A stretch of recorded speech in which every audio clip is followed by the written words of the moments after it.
읽은 말씀은 예수님께서 초막절 명절 기간 가운데 예루살렘 성전에서 하신 말씀입니다.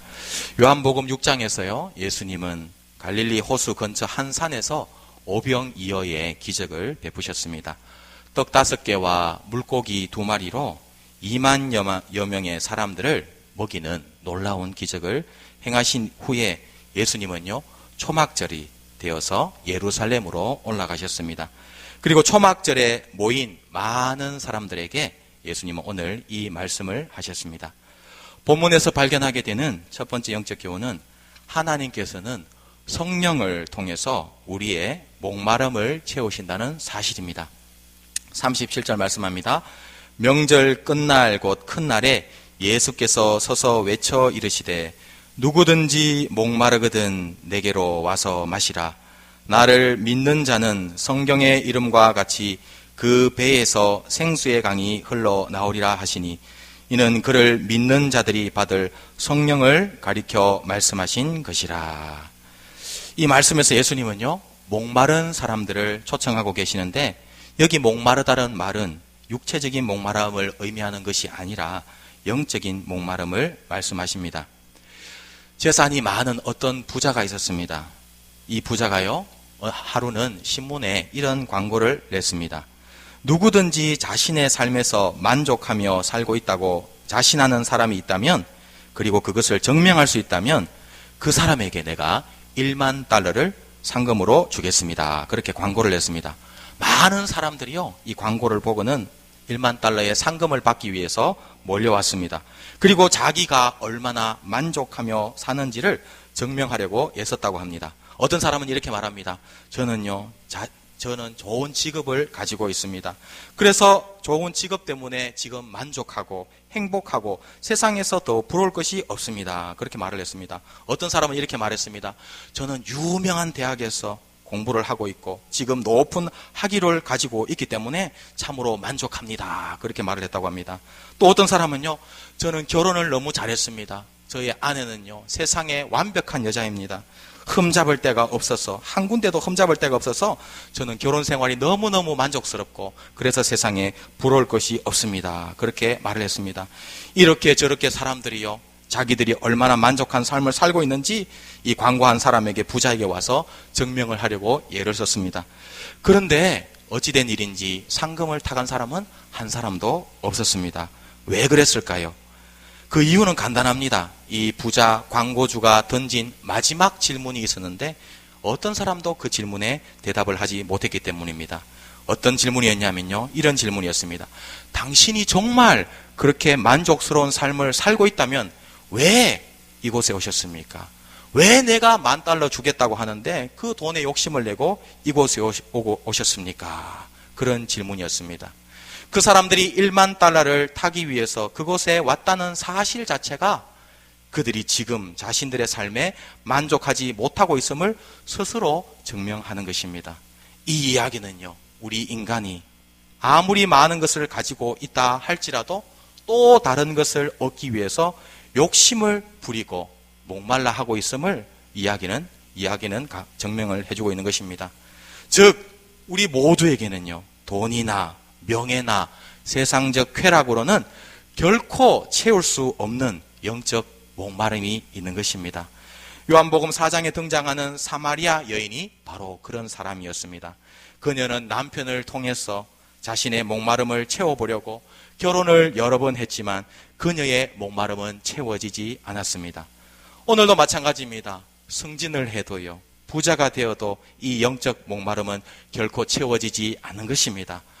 오직 하나님을 만날 때 성령님을 통해서만 우리의 영적인 목마름이 채워질 줄로 믿습니다. 우리 모두 성령님을 모심으로 우리의 영적인 목마름이 해결되어지는 그런 축복을 누리시기를 주님의 이름으로 축복합니다. 38절에 보시면 믿는 자에게는 그 배에서부터 생수의 강이 흘러나오게 되어 그 영적인 목마름을 채우게 될 것이라 말씀을 하고 있습니다. 여기 배라는 말은요, 원어로 보면은 코일리아라는 그런 말입니다. 이 말은요, 벨리, 영어로 말하면 벨리죠. 배라는 뜻도 있지만, 우리 배라는 뜻도 있지만 heart, 즉 마음이라는 그런 뜻도 있습니다. 그러니까 이 구절은요, 예수님을 믿는 자는 그 마음에서 생수의 강이 흘러나오리라 라고 해석할 수가 있는 것입니다. 예수 믿으면 하나님은 우리 마음 가운데 성령님을 주셔서 떠나지 않게 하시고 이 성령님을 통해서 우리의 영적인 목마름을 채워주십니다. 우리 모두가 그런 은혜를 얻기를 원합니다.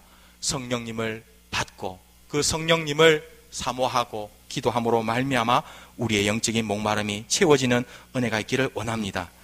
이처럼 성령님은요, 우리의 신앙생활에 있어서 너무나도 중요한 존재입니다. 오늘 본문을 통해서 우리는 이 성령님이 우리 삶 가운데 우리 안에서 어떻게 일을 하시는지 발견하게 됩니다. 먼저 본문에서 예수님은 성령님을 생수의 강이라고 그렇게 표현하십니다. 이 생수라는 말을 통해서 우리는 성령님께서 하시는 일이 살리는, 생명을 주는 일임을 알게 됩니다. 성령님이 우리 안에 오시면 성령님은요, 우리를 거듭나게 하십니다. 요한복음 3장 5절입니다. 예수께서 대답하시되 진실로 진실로 내게 이르노니 사람이 물과 성령으로 나지 아니하면 하나님의 나라에 들어갈 수 없느니라. 사람을 거듭나게 할 수 있는 유일한 분은 성령님밖에 없는 것입니다. 에스겔서 47장에서도 우리는 성령의 살리는 능력을 보게 됩니다. 성전 문지방에서부터 흘러나온 물은 가는 곳마다 생명을 살리는 역사를 일으킵니다. 강 좌우에는요, 온갖 종류의 나무들이 자라고 그 나무에는 각종 열매가 맺힙니다. 그 물이 사해로 들어가자 죽은 물고기들이 살아났습니다. 이처럼 성령님께서 우리 안에 오시면 죽은 우리 영혼을 살리게 되고 우리의 삶의 모든 부분에 회복의 역사가 일어나는 줄로 믿습니다. 성령님은요, 우리의 영혼을 살릴 뿐만 아니라 우리의 삶 전반을 회복시켜 주시는 분입니다. 이 사실을 우리는요, 당시 초막절 행사를 통해서 발견하게 됩니다. 예수님께서 이 말씀을 하신 배경에는 초막절에 물 붓는 의식이 깔려 있습니다. 당시 초막절은 7일 동안 지켜졌는데 마지막 날이 되면 대제사장이 실로암 못에 가서 금으로 만든 항아리에 물을 떠서 성전으로 가져와서 제단에 붓는 그런 의식을 거행했습니다. 대제사장이요, 이 행렬의 제일 선두에 서고 백성들은 다 그의 뒤를 따랐습니다. 이 물 붓는 의식을 한 이유가 무엇일까요? 하나님께 비를 달라고 간구하기 위함이었습니다. 즉 농사를 짓는 데 있어서 절대적으로 필요한 비를 내려달라고 소원을 담아서 이 물 붓는 행사를 한 것입니다. 따라서 그들에게 있어서 이 비는요, 생존의 문제였고 먹고 사는 경제적인 문제였습니다. 따라서 우리는 성령님이 오시면 단순히 우리의 영혼만 회복시키는 것이 아니라 우리의 생존의 문제, 먹고 사는 경제적인 문제도 회복시키심을 알게 됩니다. 성령님은 우리가 이 땅에서 살아가는 데 필요한 모든 것들, 즉 거듭남, 경제적인 회복, 건강의 복을 성령님은 주시는 분입니다. 두 번째로 예수님은 성령님을 생수의 강으로 표현하셨습니다. 강이라는 표현을 통해서 우리는 이 성령님의 회복의 역사가 얼마나 충만한지를 알게 됩니다. 예수님은요, 성령님을 생수의 연못이나 생수의 시냇물이 아니라 그것보다 훨씬 규모가 큰 생수의 강이라는 표현을 통해서 성령님의 능력이 얼마나 크고 위대한지를 우리에게 말씀하신 것입니다. 세 번째로 성령님은요, 믿는 자의 코일리아, 즉 마음에서부터 흘러나오십니다. 여기 흘러나온다는 표현은요, 이 성령님의 역사가 다른 사람들에게도 전달됨을 암시합니다. 즉 성령 받은 사람은요, 이 성령의 역사가 그 사람에게만 갇혀 있는 것이 아니라 흘러나가게 되는 것입니다. 즉 성령 받은 사람은 또 다른 사람들을 축복하는 축복의 통로가 되는 것입니다.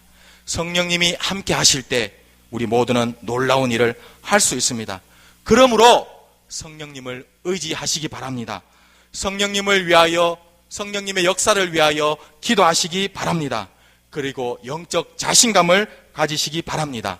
성령님의 능력으로 할 수 있다는 생각으로 출발하면요, 하면 할수록 더욱더 큰 능력을 성령님이 주시고 좋은 아이디어와 발전을 성령님이 우리 삶에 가져다 주십니다. 반면에요, 안 된다, 안 된다, 그런 생각으로 시작하면은 성령님의 능력이 활발하게 움직이지 못하는 것입니다. 성령님이 움직이지, 활동하시지 않는 것입니다. 그런 사람은요, 부정적인 사람은 한 발짝도 전진할 수 없을 뿐만 아니라 눈에 보이는 가능성마다 의심하게 되는 것입니다. 초조와 의심으로 그런 사람들은 어떤 일도 할 수 없는 것입니다. 우리 모두는 우리 안에 계신 성령님을 의지하시기 바랍니다. 기도하시기 바랍니다. 힘차게 전진해 나가시기를 주님의 이름으로 축복합니다. 성령님이 함께 하시기 때문에 불가능한 일이 없는 것입니다. 두 번째로 본문에서 발견하게 되는 두 번째 영적 교훈은 성도는 전도해야 한다는 사실입니다. 40절부터 43절에 보시면 예수님께서 말씀을 전하시자 사람들 사이에 여러 가지 다양한 반응들이 나타났습니다. 어떤 사람들은요, 예수님이 바로 그 선지자라고 말했습니다. 어떤 사람들은 예수님이 그리스도라고 말했습니다. 어떤 사람은 그런데 그리스도가 어찌 갈릴리에서 나오겠느냐, 그렇게 의심을 품었습니다. 이 말씀을 통해서는요, 우리는 예수님에 대한 말씀에 대한 사람들의 반응이 다양했음을 발견하게 됩니다. 어떤 사람은 예수님이 그리스도라고 믿는 사람들이 있었는 반면에 어떤 사람은 예수님을 거부하고 심지어 예수님을 핍박하는 사람들도 존재했습니다. 오늘도 우리가 전도할 때에 다양한 반응이 나타납니다. 어떤 사람은요, 예수님을 믿고 영접하는 사람이 있습니다. 하지만 어떤 사람들은요, 전도하면 예수님을 믿지 않고 무관심한 사람들도 있습니다. 심지어 전도하는 사람을 핍박하는 사람들도 있습니다. 그러므로 우리는 전도할 때 사람들이 복음을 듣지 않는다고, 무관심하다고, 열매가 없다고 낙심해서는 안 되는 것입니다. 예수님께서 직접 전도해도요, 믿지 않는 사람들이 있었습니다. 핍박하는 사람들이 있었습니다. 하물며 우리가 전도할 때 그런 반응들이 일어나는 것은 어찌 보면 당연한 것입니다. 그럼에도 불구하고 우리는 하나님이 우리에게 맡겨주신 사명이기 때문에 전도해야 될 줄로 믿습니다. 그리고 우리는 본문을 통해서 예수님께서 전도하셨을 때 믿음의 반응들이 일어났음을 발견하게 됩니다. 본문에서 우리는 두 가지 경우를 발견하게 되는데요. 먼저는 니고데모였습니다. 50절에 보시면 우리는 니고데모가 자신의 동료 바리새인들에게 예수님에 대해서 변호하고 있음을 발견하게 됩니다. 니고데모는요, 요한복음에 3번 등장합니다. 3장과 7장과 19장에 등장합니다. 3장에서 니고데모는 어떤 사람이었습니까? 다른 바리새인들을 두려워해서 예수님을 만나러 오되 낮에 오지 못하고 밤에 몰래 찾아왔습니다. 그런데 이처럼 동료들의 눈치를 보던 니고데모가 변화되었습니다. 7장에서는 동료 바리새인들 앞에서 용기 있게 예수님 편에 서는 사람이 바로 니고데모였습니다. 이처럼 전도하면은 변화가 없는 것 같지만 차츰차츰 사람들이 변하게 될 줄로 믿습니다. 두 번째로요, 45절에 등장하는 아랫 사람들입니다. 이 사람들은요, 성전을 지키는 사람들이었는데 대제사장들과 바리새인들로부터 예수님을 체포하라는 명령을 받은 사람들입니다. 그런데 이 사람들도 예수님의 말씀을 듣고는요, 체포하러 갔다가 체포를 포기하고 그만 빈손으로 돌아왔습니다. 45절부터 48절 이렇게 말씀합니다. 아랫 사람들이 대제사장들과 바리새인들에게로 오니 그들이 묻되 어찌하여 잡아오지 아니하였느냐? 아랫 사람들이 대답하되 그 사람이 말하는 것처럼 말하는 사람은 이때까지 없었나이다 하니 바리새인들이 대답하되 너희도 미혹되었느냐? 당국자들이나 바리새인 중에 그를 믿는 자가 있느냐? 예수님을 체포하러 간 사람들이 예수님의 말씀을 듣고는 체포를 포기하고 이제 믿음의 길로 들어서려고 하는 것입니다. 즉 전도할 때에 핍박자가 믿음의 사람으로 변화되는 것입니다. 여러분 주위에도 그런 분들이 있지 않아요? 예수님에 대해서 얘기하고 교회에 대해서 얘기하면 극도로 싫어하고 반대하는 사람들이 있습니다. 하지만 그런 사람들에게도 우리는 전도해야 될 줄로 믿습니다. 전도할 때에 그들 가운데 하나님께서 역사하셔서 핍박자가 믿음의 사람으로 변화될 줄로 믿습니다. 여러분들 바이킹 아시죠? 스칸디나비아 반도 거기에 사는 해적 바이킹들이 옛날에 있었습니다. 그런데 이 바이킹들이요, 해적 바이킹들이 예수 믿게 된 계기가 무엇인지 아십니까? 그들이 바이킹들이요, 유럽에 가서 약탈로 사람들을 약탈하고 마을을 약탈해서 유럽에 있는 기독교인 여자들을 그들이 약탈을 해갔습니다. 자기들의 땅으로 데려갔습니다.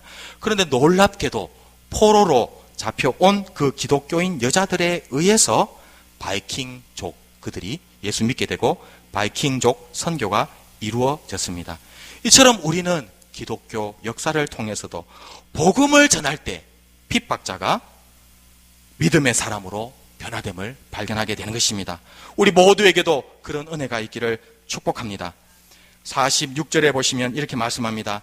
아랫사람들이 대답하되 그 사람이 말하는 것처럼 말한 사람은 이때까지 없었나이다.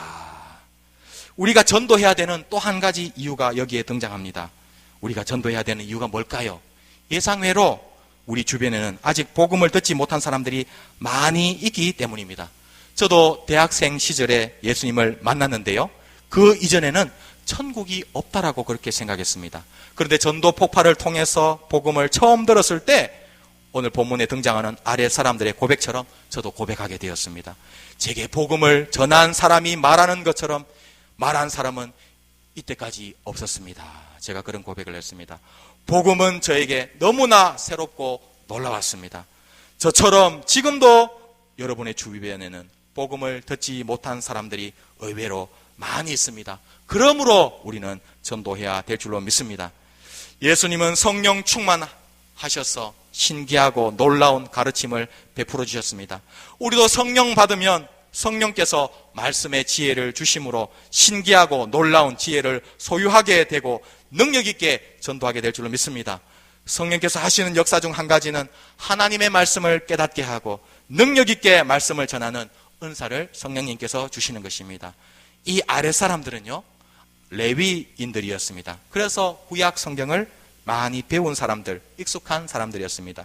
그런데 이런 성경 박사들이 예수님께서 성경을 풀어주시자 놀라워했습니다.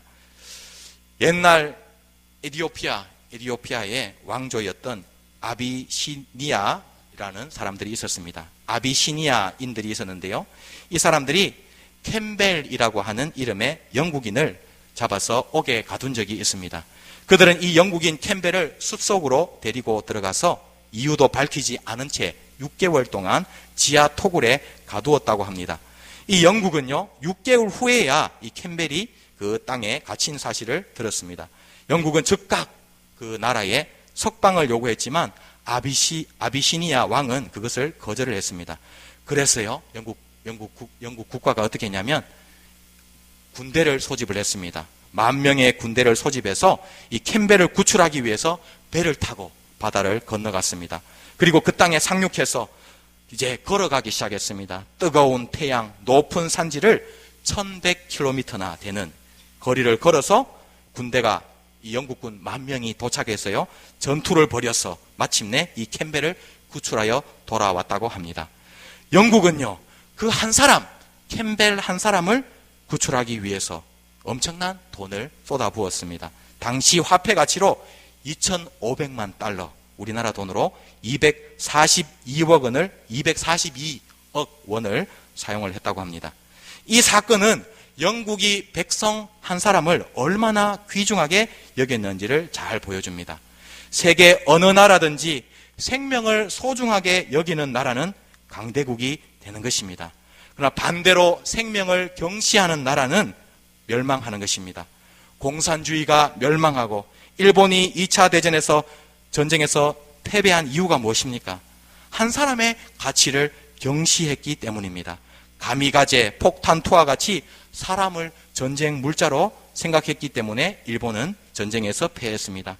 공산주의의 유물론은요, 사람의 가치를 물건으로 생각했기 때문에 공산주의는 망한 것입니다. 하지만 반대로요, 하나님은요, 한 영혼을 천하보다 더 귀하게 여기시는 줄로 믿습니다. 그러므로 교회도 하나님처럼 한 영혼을 천하보다 더 귀하게 여겨야 될 줄로 믿습니다. 이제 곧 우리 교회 옆에 LH 아파트 단지에 많은 사람들이 입주하게 될 것입니다.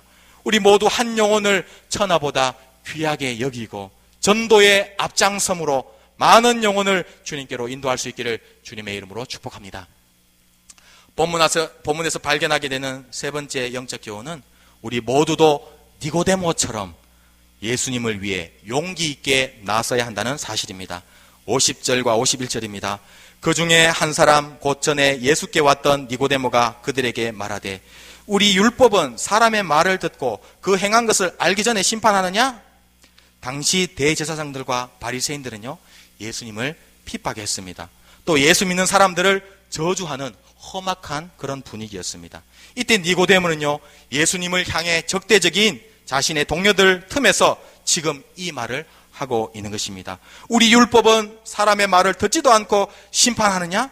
이렇게 말하면서 니고데모는 자신의 동료들에게 항의를 하고 있는 것입니다. 그러자 바리새인들은 즉시 니고데모를 공격했습니다. 너도 갈릴리에서 왔느냐? 이 말은요, 예수님을 무시하고 예수님 편에 선 니고데모를 비하하는 그런 말입니다. 갈릴리는 남유대, 특히 예루살렘에 비하면 이스라엘의 변방이었습니다. 시골이었습니다. 그러므로 갈릴리에서 왔느냐라는 말은요, 성경도 모르는 놈이 시골 출신이 감히 어디 나서, 그런 뜻입니다. 당시에는요, 이 유명한 랍비가 있었는데 랍비 메이어라는 사람이 있었습니다. 이런 말을 남겼습니다. 이 랍비 메이어가 말했는데 이 땅에는 세 종류의 사람이 있다라고 그렇게 말을 했습니다. 첫 번째 종류의 사람은요, 성경과 미시나를 배운 사람으로서 이 사람은 약속의 땅 백성이다, 그렇게 말을 했습니다. 미시나라고 하는 것은 현대의 주석책과 같이 구약 성경에 대한 유대인들의 주석책입니다. 두 번째 사람은 성경은 배웠으나 미시나는 배우지 않은 사람으로서 이 사람은 배움이 없는 사람이다, 그렇게 얘기를 했습니다. 세 번째 종류의 사람은 성경도 미시나도 배우지 않은 사람으로서 이런 사람들은 동물과 다를 바가 없는 그런 사람이라 그렇게 말을 했습니다. 이 랍비 메이어의 말은요, 당시 이스라엘 사람들이 성경을 알지 못하는 사람을 얼마나 무시했는지를 잘 보여주고 있습니다. 지금 니고데모는요, 동료 바리새인들로부터 갈릴리 사람들처럼 무식한 사람이라고 놀림받으며 동료들로부터 압력을, 즉 피어 프레셔를 받고 있는 것입니다. 그리고 이 바리새인들은 니고데모에게 두 가지 거짓말을 했습니다. 먼저는 52절에 보시면 그들은 갈릴리에서는 선지자가 나지 못하느니라 그렇게 말을 했지만 이것은 거짓말입니다. 요나 선지자, 또 나움 선지자가 바로 갈릴리 출신입니다. 두 번째로 그들은 갈릴리에서는 선지자가 나지 못하느니라 말하며 예수님을 갈릴리 태생으로 간주했지만 이것도 거짓말입니다. 예수님은 갈릴리에서 자라셨지만 태어나신 곳은 갈릴리가 아니라 베들레헴이었습니다. 그러므로 지금 니고데모는요, 예수님 편에 선 것 때문에 동료들로부터 무시당하고 거짓말로 공격당하고 있는 것입니다. 오늘 우리는 어떻습니까? 우리는 니고데모처럼 삶 속에서 예수님 편에 서서 예수님을 증거하고 있습니까?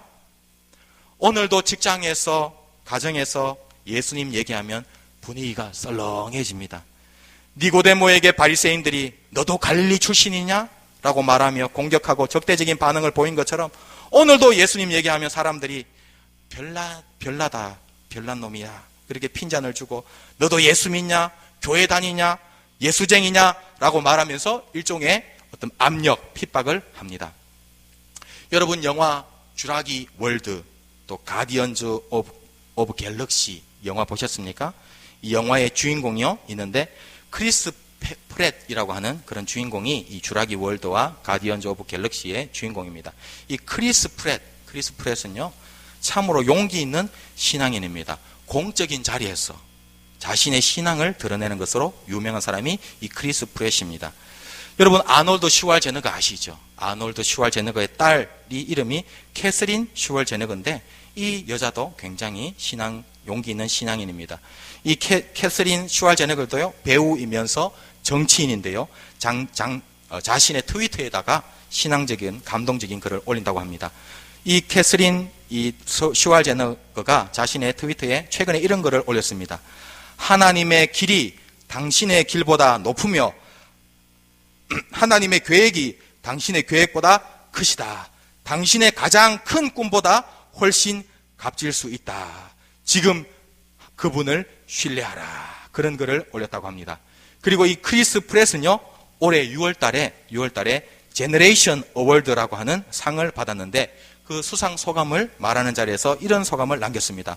나는 오늘 제너레이션 어워드를 수상했는데 나는 당신들에게 이렇게 이야기하고 싶습니다. 그리고 이 크리스 프렛은요, 다음과 같은 6가지 인생의 조언을 그들에게 수상 소감으로 말했습니다. 첫째, 당신은 영혼을 가지고 있다. 조심하라. 두 번째, 강한 사람이라면 보호자가 되라. 똑똑하다면 겸손한 영향력을 행사하라. 힘과 지능은 무기가 될 수 있으므로 약자에 맞서서는 안 된다. 그것은 당신을 괴롭힐 것이다. 그것보다 큰 사람이 되라. 셋째, 무엇이든 중요하지 않다. 일단 돈을 벌게 되면 선행을 하라. 고통이 있는 자들에게 손을 뻗어보라. 봉사하라. 기분이 좋으며 그것은 당신의 영혼에 좋을 것이다. 네 번째, 하나님은 정말 살아계신다. 하나님은 당신을 사랑하신다. 하나님은 당신을 위해 최선을 원하신다. 그것을 믿으라. 다섯 번째, 기도하는 법을 배우라. 그것은 쉽고 그것은 당신의 영혼에 아주 좋다. 여섯 번째, 아무도 완벽하지 않다. 사람들은 당신이 있는 그대로 당신의 방식은 완벽하다고 말할 것이다. 그렇지 않다. 당신은 불완전하다. 당신은 언제나 그러할 것이다. 그러나 당신을 그런 식으로 설계한 강력한 힘이 있다. 당신이 그것을 받아들일 용의가 있다면 당신은 은혜를 가질 것이다. 은혜는 선물이다. 우리가 이 나라에서 누리는 자유처럼 다른 누군가의 피로 그 은혜가 지불되었다. 이것을 잊지 말라. 그걸 당연시 여기지 말라. 지금도 이 땅에는요, 니고데모처럼, 크리스 프렛처럼, 캐서린 슈월 제너거처럼 용감하게 예수님 편에 서는 사람들이 많이 있습니다. 우리 모두도 그렇게 할 수 있기를 원합니다. 예수님 편에 설 수 있기를 원합니다. 예수님 편에 서서 예수님에 대하여 증거하고 하나님께 영광을 올려드리는 하나님의 사람들이 다 되시기를 주님의 이름으로 축복합니다.